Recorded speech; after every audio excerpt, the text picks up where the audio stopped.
Hello, and welcome to Property Matters, a weekly look at all matters property designed to be of interest to anyone who has an interest in the property market. And Property Matters is supported by Fairview International and also, of course, Town and Country Property Auctions London. Each week, we look for the stories that are going to get everybody talking, and we hope that you're going to respond to our stories with comments in the comment section below wherever you're watching us today. Don't forget to like and subscribe and all that good stuff so you know when we go live each week. And if you'd like to email us, it's propertymatterstv@gmail.com. Joining us as always is our property expert Joe Joshi, and I'm delighted to say he's made it into the studio this morning despite not being able to get any petrol.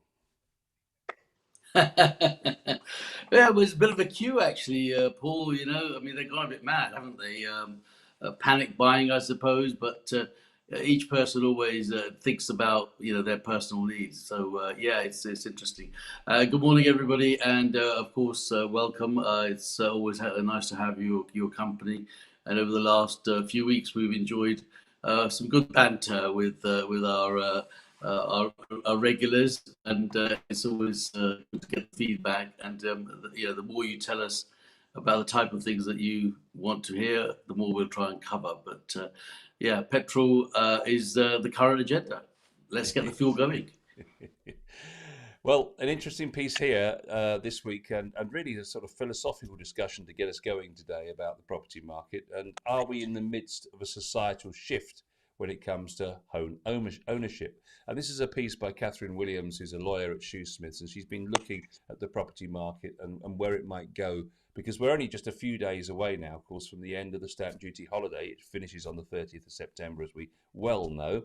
And the question is, what happens next? And if you just think back a second, as Catherine's done in this article, and you think about what the last 18 months in the property market could have been, it could have been a disaster. But the market's resilient, she suggests. The industry itself is creative and resilient, and the government intervention certainly helped, of course. And actually, it's been a pretty phenomenal and extraordinary 18-month period. But what's next? So what are the pitfalls? Well, the first thing, of course, is what do we do about stamp duty? Because we've had that discussion before. I know, should it be abolished? And she suggests that on the basis of the fact that 140,000 transactions went through in that last 18-month period, creating another 2.7 billion for the wider economy, it's actually really good for stamp duty to be abolished, because that suggests that actually without that tax, then the property market would be continually alive. However, of course, that's 12 billion the Treasury won't get each year, and Rishi's not necessarily keen to look for another way to get that 12 billion at this time. So we think it's here to stay, but the suggestion is that there's going to be some headwinds in this next 6 months, because at the end of the day, we've got all of these problems for builders, trying to get staff, trying to get stock and materials, of course. And those materials and the cost of the labour is going to go up. And whilst the larger house builders probably will be able to weather that storm, the suggestion is that some of the smaller property developers may well go to the wall. What's your thoughts, Joe, on that initial assumption? Yeah, it's interesting, isn't it? I think after every success story or success, there's always going to be a analysis of what could be better and how things could improve, and what we are looking to see and which way we want to go. And I think what Catherine is doing is basically almost sort of doing an analysis after the event of the stamp duty. Now, to some extent, I can see that abolishing stamp duty would make a huge difference for people that are buying homes, and we know that, we've seen that proved. But as you rightly say, Rishi Sunak and the Treasury are not just going to abolish that in a heartbeat. They use this throughout successive governments. They've used set stamp duty and interest rates as the yardstick to beat the market. So if, for example, things are slowing down, they'll use a stamp duty as a giveaway. It's a bit like going to a supermarket in a funny sort of way, and they have a loss leader, and then if you go there and the price of sugar and maybe the milk might be, and then while you're there you're going to buy XYZ, and it's the same thing with stamp duty. What they'll do is they'll say, okay, well, these are the charges, but the market is slowing down, so what we'll do is we'll go out there and offer. Now, it was a very clever move on their part, as far as I'm concerned, because during that pandemic year and that time, what's happened is that there wasn't much else people could focus on. So people focused very much on the property market. They were sitting at home with their sort of, smartphones and laptops and iPads or whatever, and searching and looking, thinking, and every day it was making a difference as far as the property market was concerned. They were thinking, okay, well, this is what I need to do. Race for space, all of the things that we've covered throughout the last year or so were all the reasons and every reason why people were saying, well, we need to move in, we're going to make this happen. And so that's fueled the housing market. But there was an underlying issue in that, and that was that we're going to build our way out and make some headway into all this money, all this debt that was going on. And so obviously that was the next part of it. So builders, developers, refurbishing, furniture people, carpets, etc., all stayed on the back of that sort of build out program. So I think in that sense it was good. I can't see them abolishing the stamp duty. I think there should be an adjustment on it, because house prices have now shifted in such a way that they should maybe adjust the stamp duty accordingly rather than keeping it at the level it is, because the average house price is now, I think, sort of £300,000, and the 250 or the 125, it just isn't relevant anymore. You're never going to buy a house at that sort of level. So that when they say it's no stamp duty at 125, and then they sort of step it up to the next one, that step up has to change, and that would probably make a huge difference in continuing the strong housing market that we have enjoyed in the last 18 months, 2 years, and still are enjoying as far as that's concerned. So I think that would be the thing. The changes in how people are now beginning to think are really serious, Paul. And more every day we're speaking to people. More and more people are sort of deciding whether they want to go back to the office or spend the time at home. And so this whole pandemic has reshaped the way we think about not just our lives, but our way of living has changed. And it doesn't matter what age group you are now. Everyone has become more savvy and more understanding, and having to, really, because when you think about the older generation, perhaps, who were used to living in a certain environment, having the local facilities, like even a local bank branch or a building society branch or a post office, or all of those things that was the sort of the fabric of the infrastructure that they knew, have gone in a lot of places. A lot of villages don't have those things. So they've had to learn to sort of get on through their computer or whatever to be able to do home shopping, to do their banking, and all of those things. So there's a huge change that has actually happened. There's that social shift amidst the home ownership, and how home ownership is happening is changing fast.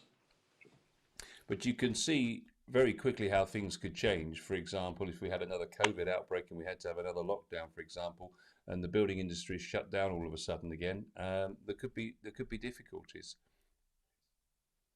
Yes, of course, and transportation. I mean, we started the program Yeah. with the fuel crisis, and so there is a very good basis of how things can change in literally a heartbeat. Um, Drivers shortages, because obviously we can't get the appropriate drivers to drive under their sort of taco driving facilities to be able to take the fuel tankers to serve. That then will result in, it's just like a snowball effect, isn't it? You can't get the materials there because you haven't got the petrol. You can't get the petrol because you haven't got the drivers. You haven't got the drivers because we don't allow them to come into the country and be part of the thing. So it's just, one thing will lead to another. But yes, all of those things lead to either good things or bad things. Good things in the sense that, all those jobs and materials and work and the housing market is good. The bad thing is that all of the good things that you're trying to do have been put on a stop because we can't get the materials to the right place. I mean, we've had milkshake shortages, we had chicken shortages, and now we've got petrol shortages. I mean, what's going to be the next thing? All of those things are going to affect the housing market. It does, because we live in this not bubble, I should say, but our home is where our heart is, as they say. This is what it's all about. Whatever happens, you rest and you want to go home. You've had a long, weary day, and yeah, there's no place like home. Is that you go home, you kick your heels, and boom, away you go, sit down, and you think that's it. So everything revolves around our home, and every business revolves around us and our home. Because at the end of the day, if we don't go out and feed that business and get those DIYs done, or whatever else that we need to do to the home, those other businesses suffer. And so I think that in itself has a huge, it's a knock-on effect, Paul, in every way you look at it. And the last thing you need is smug electric car drivers, which seem to be all over the place at the moment. Um, Yeah, the let's other not. the other part that Catherine refers to is the buy to rent marketplace, which is really on the up. And I hadn't appreciated just how dynamic the last year has been in terms of buy to rent. Obviously, a lot of people saying high yield, low risk, increasing local authority support in certain regions. It's no wonder that investors are being attracted to it. Um, and really, the pandemic has only enhanced the allure of that investment. So 1.5 billion worth of deals transacted in the first half of this year alone. 1.5 billion buy to rents transacted. That's up 30% year on year. And it's a record breaking year if you look at the full 12 months. 3.5 billion of BTR investment deals completed. And there's 36,000 more buy to rent units currently in the pipeline, according to Ascend Properties. The market certainly doesn't look to be slowing down. And 2/3 of proposed schemes located outside London. That's helping the government with their levelling up agenda, as they call it. So that really suggests that we're in the middle of a societal shift when it comes to mindset, which is the point of the article on home ownership. Because you've got all of these new developments for millennials with residential lounges, co-working spaces, gyms, cinemas, roof gardens. With the prospect of owning a property getting further and further away every month of the year, it seems. These luxury opportunities for a good lifestyle can seem appealing, and they're almost resigned to the fact that they've got to rent from a buy-to-rent landlord.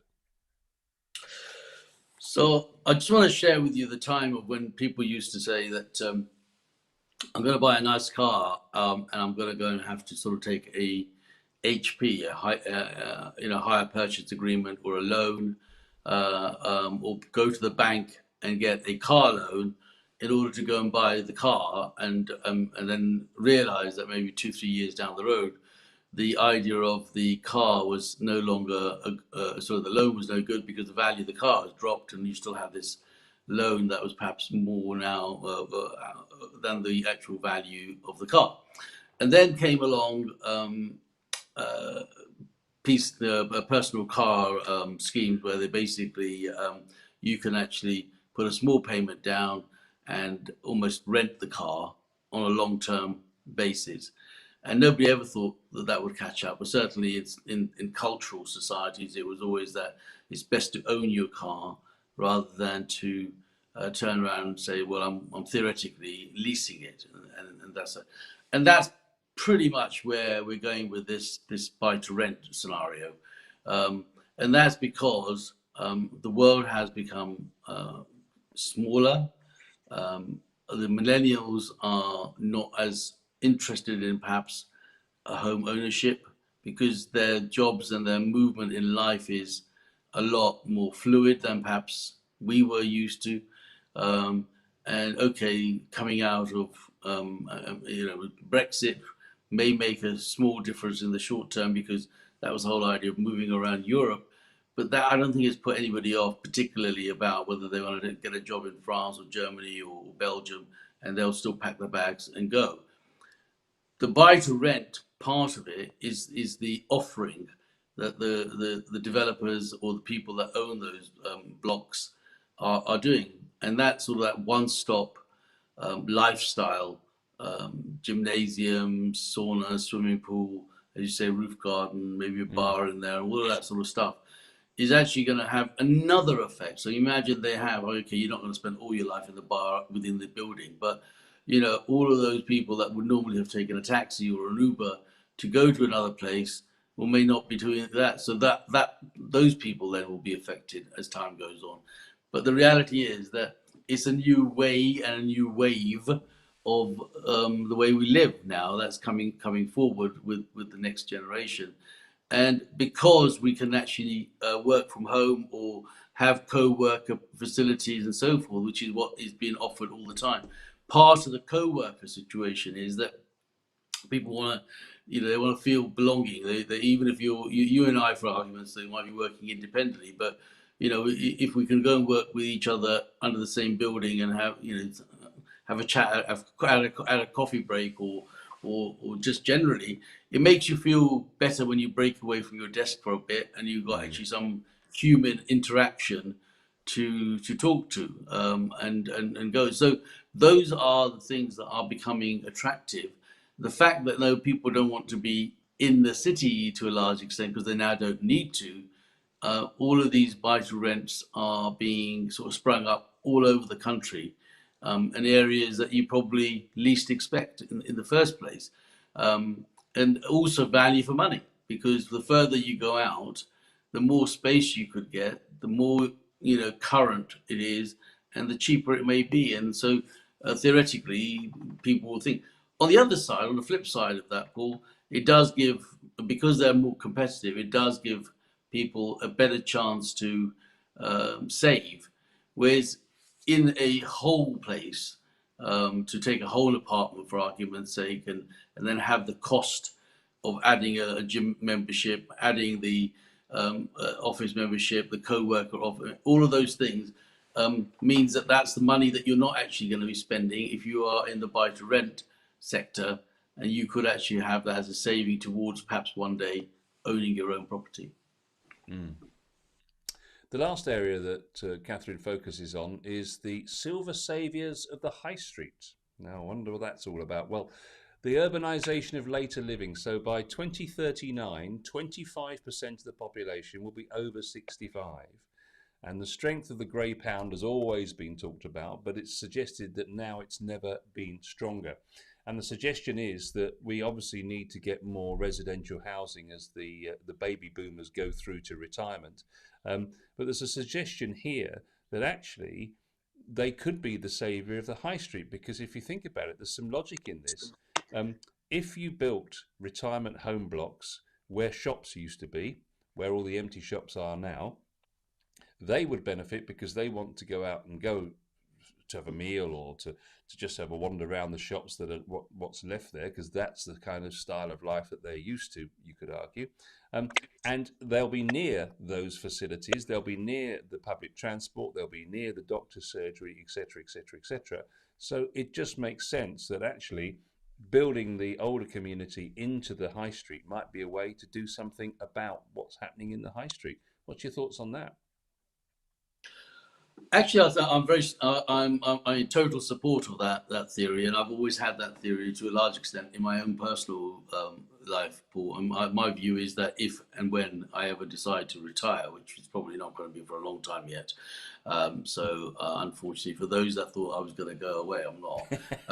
I've always thought that, if that happened, I'd probably want to go and take a place in London, as opposed to go to what I call sort of, knocking on heaven's door, places by the coast or by the seaside. And primarily that is because I think that the grey pound, as you call it, or as it's stated, is one that you're going to do and spend when you have the time on your hand. So, for example, to go to the theatre, to go to the art galleries, to go to the bars, the bistros, the nice restaurants, all of those things that you want to do.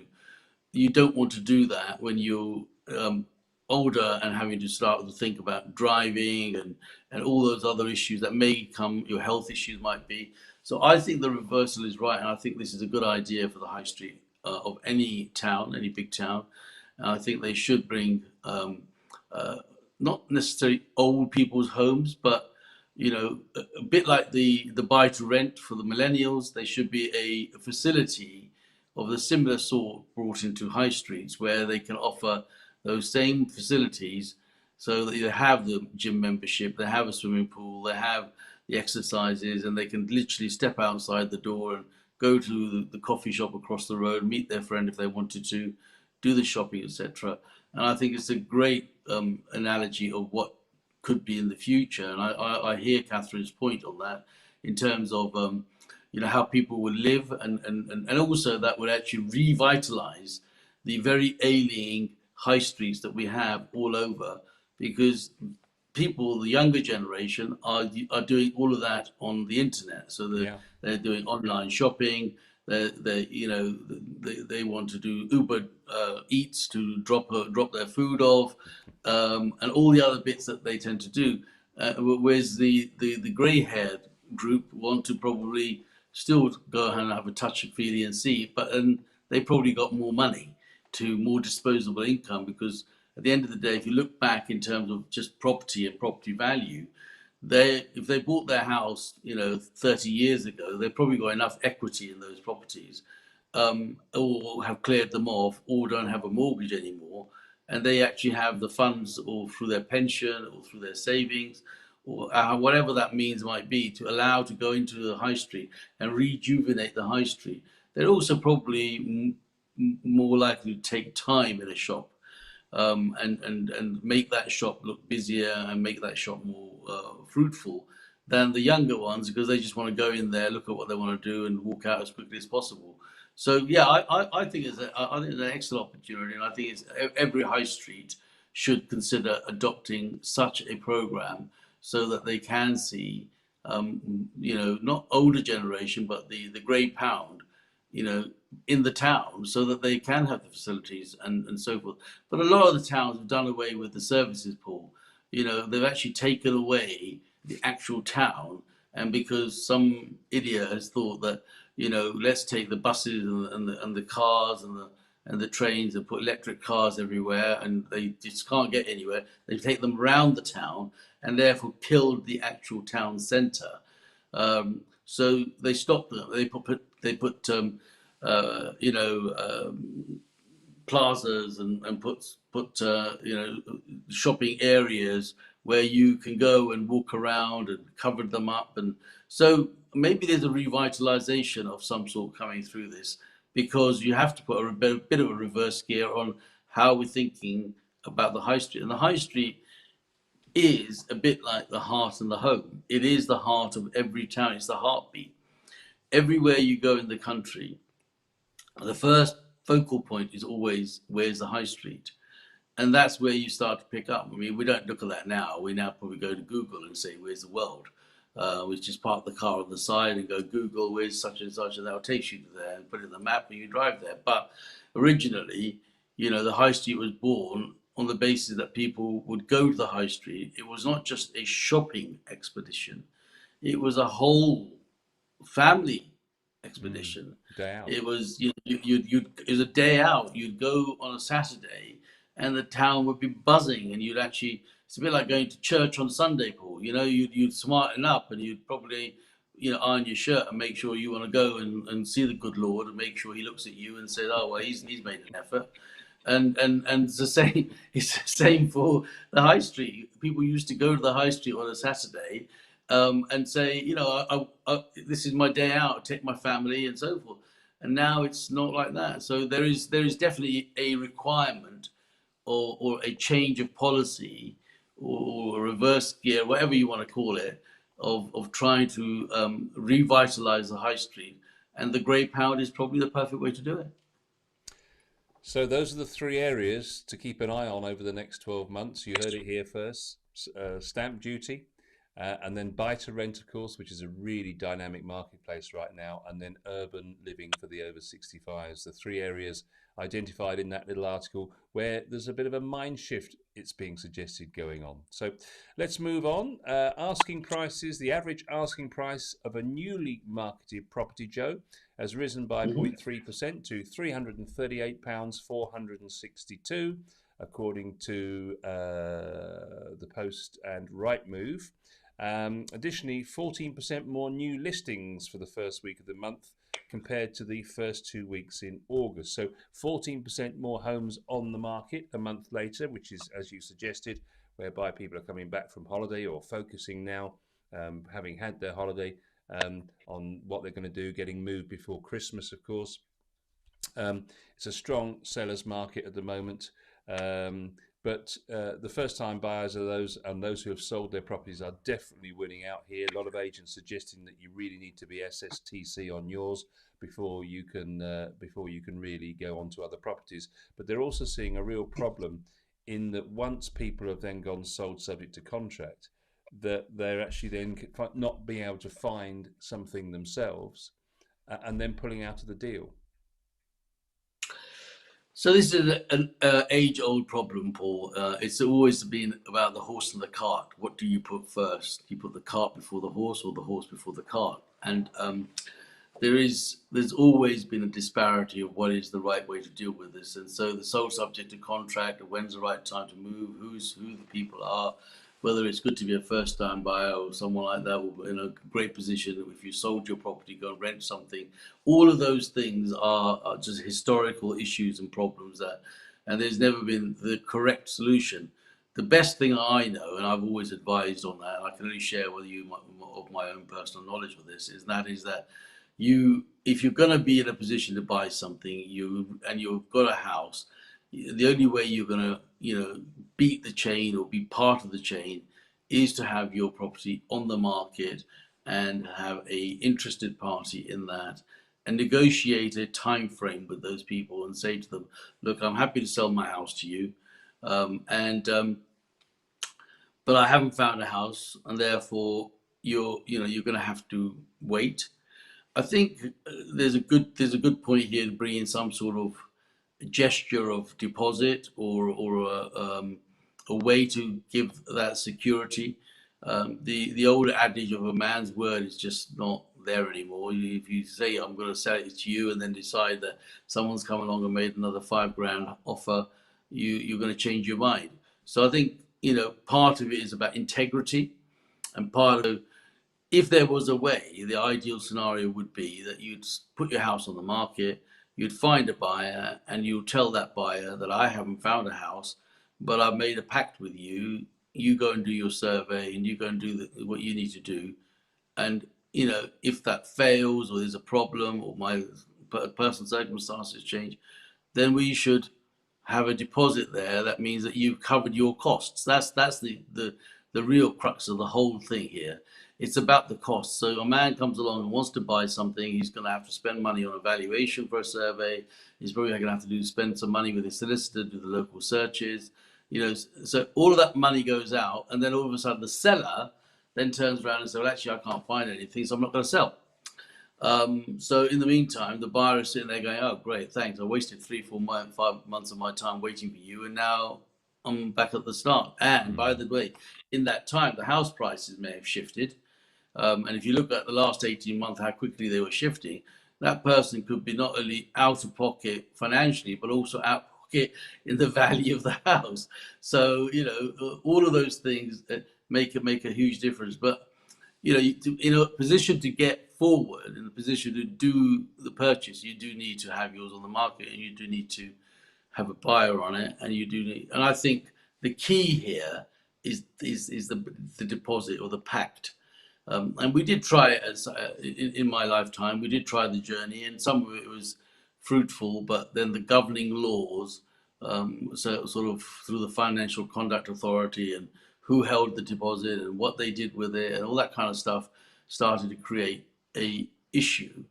But I think going forward, I think that is got to be something that has to be brought back to the table, and that will get rid of gazumping, that will get rid of people wanting to hike prices, and it will get rid of people wanting to waste time.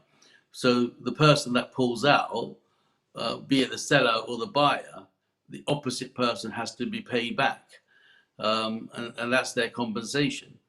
It might only be £1,000 for argument's sake, but if you've got to spend and lose £1,000, you do actually make a difference. I've learned in my time and journey that If someone's actually put their hand in their pocket, they're more serious about what they're going to do. If they haven't put anything in their pocket, then you are really hoping and praying that they go through with what they said they're going to do. Um, and it's again, I use the car analogy for a minute, and that is that if you bought a car and you saw it and you said and you gave the guy 50 quid or £100 and said, "Can you hold it for me for a couple of days while I go and sort my finances out?" He's going to hold that because he thinks, well, actually, you mean business because you party with that. But Mm. if you said, "Oh, can you hold it for me?" and I'm going to go and sort my finances out, he'll say, "Well, yeah, but I've got three others viewing it this afternoon, and whoever comes up with the money, whether they have finance or not, I'm going to sell to them."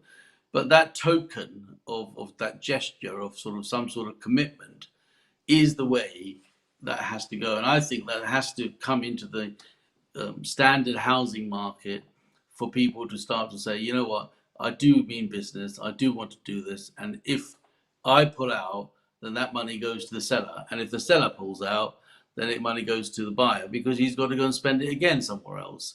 Mm. And how often can they do that? And so I think those are the problems with, and that also creates a problem for the supply and demand issue. So people will put their house on the market genuinely if they had a genuine buyer and a genuine commitment. And then there's ones that will never put their house on the market because they feel that they've got a house that will sell very, very quickly. And then they'll find a house that they like, and then they'll go back and say, "I'll put my house on the market." And then guess what happens? 9 times out of 10, it's the one that never sells. And then they've actually put sort of everybody into this precarious position where you got a guy who thinks he's got a buyer, but actually that buyer hasn't sold his own property or even put it on the market. So really, he hasn't got a buyer. He can't make a decision going forward because the whole chain behind them is a chain that is incomplete. So I think you've got to sort of decide to a large extent about the horse and the cart and what goes first. And it's natural, isn't it? It's the horse that's got to go first because the cart's got to be pulled forward. It's not the other way around. So I think people just got to accept that if they want to and genuinely want to do something, then they've got to have to put their house on the market, and they should also put some money in the pot with the buyer. So let's say it's £500 each, and you either lodge it with the solicitor or you lodge it with the agent or whatever the solution is going to be, Mm. and say, if I pull out, then I've lost 500 quid to the buyer, and if the buyer pulls out, he's lost his 500 quid to me because they've both got time and money to waste, Mm. and And they've nobody got wants to skin in do the game that. then, haven't they? They got skin in the game, and it's very, very important to be able to do that. And I think that that's where it has to go in Mm. order to get some sort of playing field, a level, respectful playing field, to say, you know what, this is a journey I'm going to go on, and I don't mind spending time and money on it. But without that skin in the game, it's anyone's game. Yeah. This figure about the number of homes coming to the market is actually very misleading, really, and Rightmove make this point because actually it's coming from an incredibly low base. So the point being that in August it was almost a record low, 49 homes per agent on average across the UK registered with those agents. If you then go back a month, it was 50 in July and 55 in June. So the number of homes registered with agents for sale has been dropping from 55 to 50 to 49. It's rallied slightly in September, very slightly. But then if you go back a year, in August last year, when there was 49 this year, there was 58 homes on each agent's books a year ago in August. So it's actually 9% down year on year. So we're going in the wrong direction. There was a rally in September. It's still very much a crisis. And if we actually look at the next story, which is on the same theme, which is the number of residential properties for sale declining, and some branches as low as 23 properties listed for sale, with 19 buyers showing an interest in any one property. Um, and basically, that they've got sort of 13 or 14 viewings before landing a sale pre-pandemic. Now, just a handful of people are seeing the property. It's snapped up, and actually, one agent saying here that on average they've got sort of 80 odd properties listed on some branches near where he works, but actually 8 to 10 of them are actually for sale because the others are all sold subject to contract. So we're in a pretty dire state in terms of the stock, aren't we?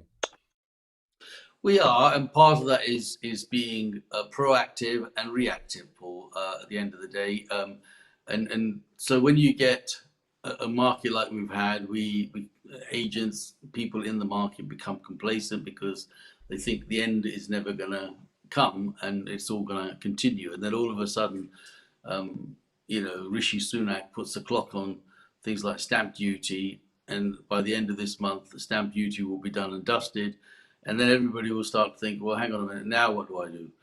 There has to be a structure where they say, we got to have a plan, get the instructions on, and the more instructions you got, the better chance you got. I think just by covering the 2 points that I've tried to say, first of all, skin in the game is very important. So that actually tightens up the type of deals that you're going to do, and people actually genuinely become serious about what they want to do. And agents need to be perhaps more proactive in making sure that they have got more stock on. And there is plenty of stock. I don't think there's a shortage of stock personally. I just think that the stock is probably not wisely done. So, for example, one of the biggest issues is valuation. Now, when people put the property on the market, in order to win the business, an agent will probably be bullish and say, we can probably get you. Let's use 300 as a bar, and they'll probably say to you, well, actually, that house is probably worth 320 or 325. And another one will come along and say, well, actually, I'm short of instructions. So what I'll do is I'll say to them that's worth 350. So the seller then goes to the guy who's got 350 and say, okay, well, obviously he's saying 50 grand more than what I think it's worth, so I've got to go with him, even if I'm going to waste his time and my time and the potential viewer's time, and probably not going to get that price. There's a whole bunch of stock that sits there after a certain period, in my mind, that both the agent and the seller actually lose interest and focus in my opinion, if it's priced correctly, and I'm sure I'm going to get plenty of backlash from my fellow viewers on this, but if it's priced correctly, then what's going to happen is that it's going to sell within probably maximum first couple of 3 days, maximum 10 days. It will go. Then if it hasn't, then then I call it a hope and a prayer. We hope and pray that somebody walks through the door and go, that property you got down the road, do you think they might take an offer? And you go, oh, thank God, I've got a bit of a reprieve here. Yeah, they might do. Let's have a look at it. And the gap between what they think is worth and what they've put it on for is so wide that the agent is embarrassed to phone the seller, and the seller is just going to say, well, you told me it's worth £350,000, and why are you telling me now it's worth only £310,000? You got it wrong. You've got my budget's wrong. I've got my whole life is based on this. You're rubbish, blah, blah, blah, blah, blah. And before you know it, there comes. So there is a section of properties that just sit there that agents will take on because there is shortage of stock and they haven't planned. But if they actually had a proactive plan, they wouldn't have to go and do that. They can be realistic about their prices, and they could go to the seller and say, look, here is the stock we've got, and here is what we have sold, and here's what's coming, and that's what it is. And people are actually not that silly about it. The difference between today and 30, 40 years ago is that today every bit of information is available to you, to the seller, to the buyer, anyone they want, because the internet has allowed them to do that. So if people still take on board the fact that somebody comes along and says, 57 Acacia Avenue was sold at 310,000, and 59 was sold for 315,000, and blah, blah, blah, all over the last 2-3 years. You've really got to be foolish to think, well, actually, this agent's come along and now said, actually, they're going to get £350,000 with not really any difference. They're only doing it because they're desperate for that stock. But what they're doing also is killing that market and saying there's that. So that property's off the market with an agent, perhaps that's overpriced, and now no one's looking at it. And then we look at these figures where people say, well, actually, there's a shortage in houses. Well, actually, there isn't a shortage in housing. It's just that maybe there's some things sitting around that haven't been priced correctly, and perhaps they need to be revisited. I often say to agents, as agent partners of our auction business, is that you need to probably call us in and help you bring that price to the right level, and the sellers will listen to you if you can show them the evidence. They're not silly about it. They just go with the flow because they think they're going to get more money, and if somebody feels they're going to do it. So then it comes to the marketing and the spending.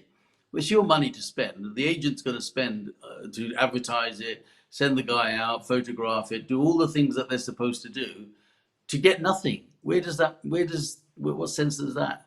But unfortunately, it's the kind of business that we're in. And there's always going to be somebody that's going to say, well, actually, I can do better than that. And so that shortage of house prices, shortage of housing stock sometimes, and it's the same discussion that we've had, Paul, when we said that each successive government wants to come and build, 300,000 homes or whatever they are every year, every time. But actually, they've probably got lots of homes that they are not using within their own area, which because they can't be bothered to repair them, and they could bring back into use. They've got loads of those that are sitting around doing not a great deal, but it's easier to keep going forward and thinking, oh, well, let's build something more. So I think that it's about the system really, and how you work it best. Some interesting comments from agents on this particular story. One said head office is better placed in terms of stock. They have 70 plus on the head office books, but that number drops month on month. And to put that in perspective, the same time last year, whilst they've got 70 plus now, they had 400 a year ago. So that's a really interesting statement. Also, we're experiencing terrible overvaluing by agents and a much higher down valuation issues, even on the stuff we think that we valued correctly. So we did touch on that the other day about valuers coming in and being quite stringent on pricing. And one saying it's tricky to see how the smaller branches are ever going to make any money in the coming months with so little stock on the books. And that is a good point. In terms of cash flow, having all of your properties in the window, but all sold subject to contracts, not good for the following month and beyond, is it? No, and that's why I said it's a reactive situation with agents as opposed to a proactive. If they were proactive, they wouldn't be thinking I've sold everything and I've got nothing coming on. But unfortunately, it's a mindset. If you think you've got the stock and you want to put your concentration on it, and you haven't actually put any energy or time into putting new stock on, yes, then you are going to be at that position. But good agents will actually have been proactive and actually have other stock coming in as soon as. And it's about your presence, isn't it? At the end of the day, if you're a good agent and you've got a good presence, and you've got good evidence in your area that you've got instructions sold, then yes, most sellers are going to likely to use an agent that is successful already. Whereas the majority of the suffering here is maybe a smaller one sort of man band operation who is limited in his resources in order to get the new stock on. So it's always going to be the same. I just think it's about being proactive. Mm. There's a lot of negativity amongst the agents at the moment, it seems. A lack of supply will lead to, and obviously increased building costs leads to inflation. That means the prices will rise, of course, and interest rates will rise, which will mean people will, not be able to afford the properties that they've been overpaying for in the first place. And one agent says, make sure you have taken some of the cream that's come our way over the last 12 months and put it away for the inevitable rainy day that's just around the corner. It's not exactly a positive view by agents, is it?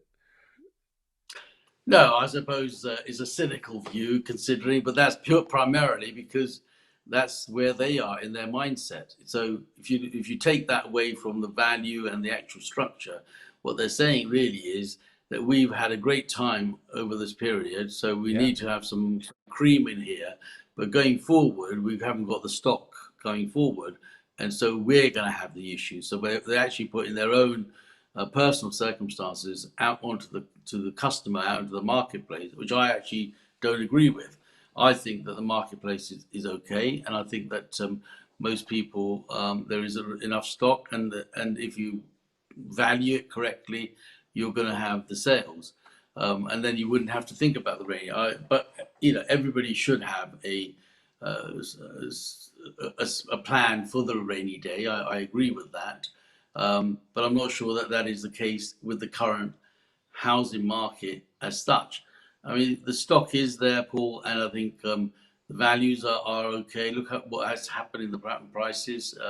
House prices have been shooting up. They've been great return on investment, and it's not going to go away. It's just going to have a drop. But we know that. I mean, we've been expecting this now.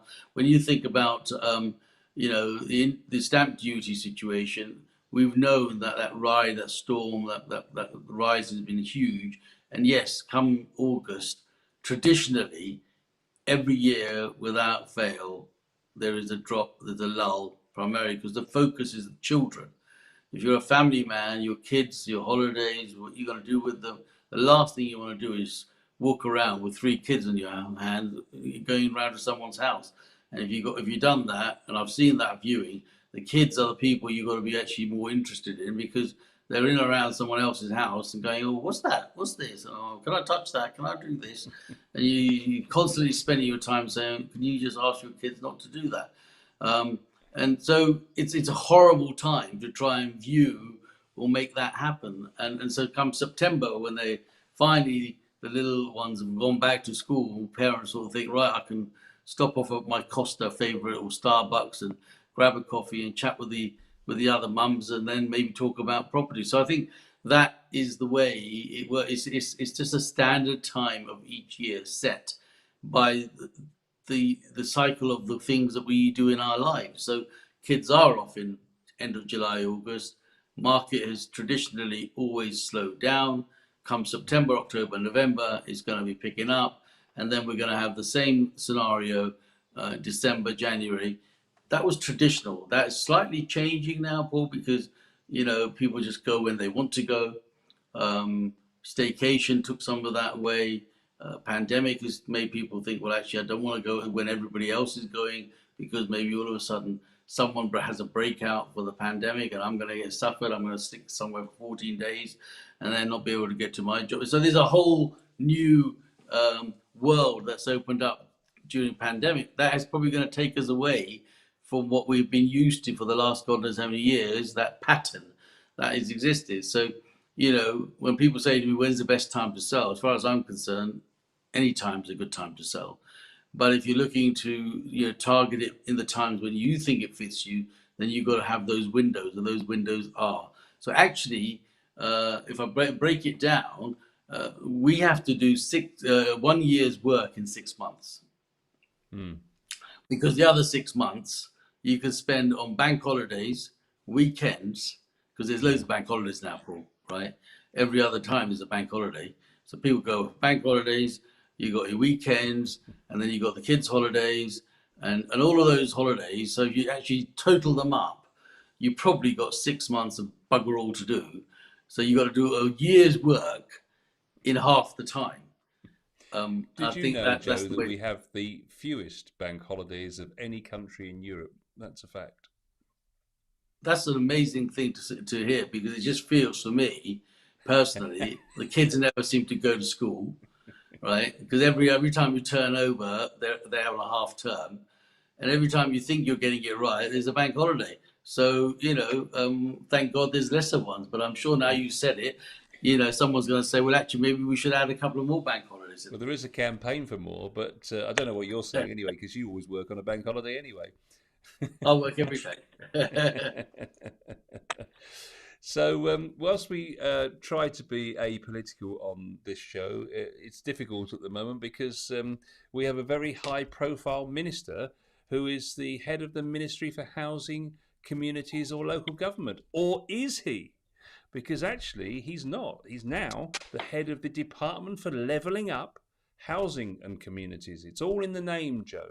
So we've had a rebrand. So the first thing Mr. Gove has done in his first few days in office is to firstly rebrand the entire thing because he's going to have a complete shuffle up of the cards. And of course, he's famously decided to do nothing about the new revision following the white paper on the planning system. Robert Jenrick's big plan to revitalise and to bring the planning system kicking and screaming into the 20th century, let alone the 21st century, has been put on hold because, as it's turned out now and been revealed by several of the broadsheets, the FT and the Guardian in particular this week, talking about the fact that the reason perhaps that Mr. Jenrick was gone was because he'd upset the NIMBYs in the south, all those Tory MPs that were worried of losing their seats, because the suggestion was that that new legislation would do would be to simply start concreting over the concreting even over the green belt. So there's lots going on at the Department of Levelling Up Housing and Communities at the moment, Joe. And this is not without portents if you think about it, because he has formed, this man, what he did to education, what he did to the justices, got all those difficult judges to do as they're told. And now, of course, this is the highest profile minister that's been put in the lowest profile job for years. And the suggestion is that he's in there to shake up this whole levelling up agenda, because the election's only 18 months away and they really need to deliver on what they promised all the constituencies in the north that used to be Labour. Interesting political minefield, I would suggest. What do you think? Well, he's the one that goes out and he's the troubleshooter, isn't he? Really, theoretically. So whenever things are going wrong, they send Mr. Gove in there to do it. And but I actually don't agree that the housing market is broken or needs such a high-profile minister to come along and look at a job that is called a lower job. In fact, it should be the highest job on the agenda, because without the housing market, and we've seen that in the last 2 years, these people wouldn't have a half a job that they've even got in the first place, because the pandemic would have shut them down completely. They'd all be sitting at home and having rest, because there wouldn't be anything else to do, because they'd killed everybody else. The hospitality had died, the airports had died, the infrastructure had died, and the only thing that's been actually feeding them all is the housing market, the builders, the developers, and so forth. So maybe actually to put a high-profile candidate in charge of that is probably not a bad thought, and actually may lift the profile and not make it look as if it's the poorer relation of the entire world, when actually it's actually the richer relation. When you think about the coffers the Treasury has benefited from through the stamp duty holiday, I can't imagine that there's anything else other than the NHS that has had to be fueled with lots of money, and correctly so, because obviously those people did a grand job to help throughout the pandemic. But what else was there? What else did anybody else do anyway? In all honesty, that was significant in our lives, that mattered. So our home is very important, because that's our sanctuary. And of course, the hospitals are very important, because when you're ill, you want to be looked after. I don't think there's been a huge issue in anything else that they want. I mean, shopping wise, it's been people like Amazon, but they deliver to your door. So the shops have suffered, the high streets have suffered, the hotels have suffered, the restaurants have suffered, the bars have suffered, everybody else has suffered, but the housing market is been okay. So Mr. Gove is obviously welcome as the new broom that will probably sweep much cleaner than the last one. And of course, he will support and help the NIMBYs. But I think for him to change the title for himself just tells you that he hasn't got a clue what he's really in there for. So he just thought, I'll shuffle a new name up there and start that way and get people confused.com to say, this is my new role, but actually I have not got a clue what I'm going to do, but he will work through it. And so the easiest way for anybody, it's like a prime minister or a president, isn't it? They or chief executive or a executive, whatever. They just create this new title. They come along just because it gives them that sort of new edge, and I think that's what Gove's done. I think he's got some good ideas, and it's not a low. It's a high profile man for a high profile job. And he's going to have to sort of, build his way through, because in the 18 months coming, it is all those people that have been able to buy their home and be comfortable under those schemes that were produced through stamp duty or through furlough schemes or through whatever those, that's what's going to probably give them the chance to do. Robert Jenrick, the reason why he's obviously gone is because he wanted to make radical changes, and that probably wasn't going to be seen fit with the Tories. So yeah, whilst we're trying not to make it political, but the politics make property political because they know it's a good pawn that they've got in their hand when they want to shift it out or move around. Let's shift the housing market. Look at the tools that they use. They always use interest rates.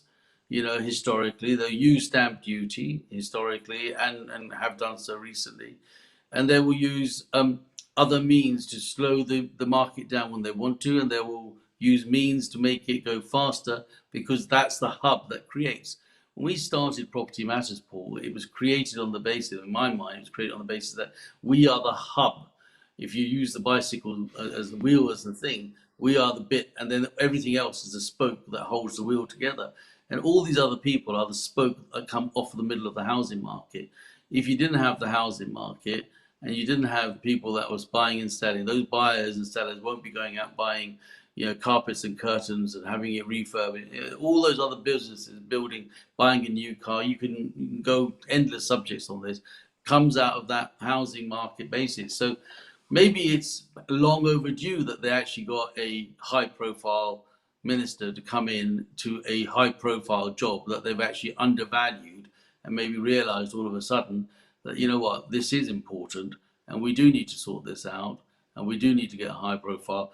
But I think it's not in the title. The title is just to confuse us, to say he hasn't got a clue yet what he's going to be doing. But I'm sure it will be all unveiled over the coming months and the years as to how much Mr. Gove is going to come forward with. We shall watch the proceedings and developments at the Department for Levelling Up Housing and Communities with interest over the coming weeks, it's fair to say. Joe, we wish you well. Time has beaten us. Hopefully you'll find enough petrol to join us next week, and we'll see everybody again for another Property Matters next Sunday at 10 a.m.